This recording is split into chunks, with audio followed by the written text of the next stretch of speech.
খেলে কি বমি হয়? আচার খেলে কি খারাপ লাগে? আচার খেলে ওজন বাড়ে? হ্যাঁ হ্যাঁ হ্যাঁ হ্যাঁ, এতক্ষণ কি বললাম?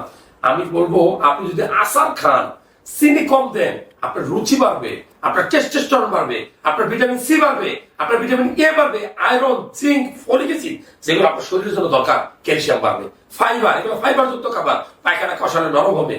আমি মনে করি এই যে তেঁতুলের আচার, এই যে বড়ির আচার, এই যে এখানে রসুনের আচার, এখানে জলপাইয়ের আচার, এখানে চালতার আচার, যে কোনো একটা আচার বা সবগুলো আচারই আপনি সংগ্রহ করতে পারেন। কোথা থেকে সংগ্রহ করবেন? এমিলি ফুড, হ্যাঁ, অর্গানিক ফুড একটা পেজ আছে, অথবা এমিলি ফুড ভিডি ওয়েবসাইট আছে, আপনি ভিজিট করুন, ডেলিভারি চার্জ ফ্রি। এই আচারগুলা খেয়ে মন্তব্য করুন, এই আচারগুলা কেমন। আমি খাইলাম, আলহামদুলিল্লাহ ভালো লাগছে। যদি ভালো লাগে ভিডিওটা শেয়ার করবেন, মন্তব্য করবেন, আর অর্ডার দিলে খাওয়ার পরে কেমন লাগে আমাকে জানাবেন।